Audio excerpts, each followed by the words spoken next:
ছাত্র জনতার গণঅভ্যুত্থানের মুখে প্রধানমন্ত্রীর পদ ছেড়ে শেখ হাসিনা ভারতে পালিয়ে যাবার পর থেকেই তার দল আওয়ামী লীগের শীর্ষ নেতাদের বেশিরভাগই লাপাত্তা হয়ে আছেন। বিশেষ করে গেল ১৬ বছর ধরে আলোচনা সমালোচনার কেন্দ্রে থাকা আওয়ামী লীগের সাধারণ সম্পাদক এবং সাবেক সড়ক যোগাযোগ এবং সেতুমন্ত্রী ওবায়দুল কাদেরের কোনো হদিশই পাওয়া যাচ্ছিল না। তার অবস্থান নিয়েও ছিল ধোঁয়াশা। সম্প্রতি শীর্ষ এক গণমাধ্যমে প্রকাশিত প্রতিবেদনে জানা গেছে, ওবায়দুল কাদের ভারতের পশ্চিমবঙ্গের কলকাতায় অবস্থান করছেন। সেখানে তিনি ক্যাসিনো সম্রাট হিসেবে পরিচিত যুবলীগ নেতা ইসমাইল হোসেন সম্রাটের ফ্ল্যাটে রয়েছেন। খুব শীঘ্রই ভারত ছেড়ে সিঙ্গাপুর হয়ে কানাডায় পাড়ি জমাতে পারেন আওয়ামী লীগের এই নেতা।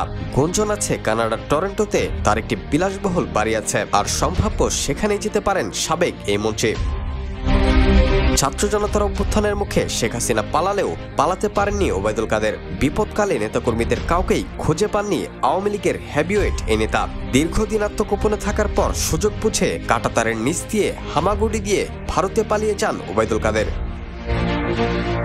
Rakibul Hasan, D news, Bangladesh.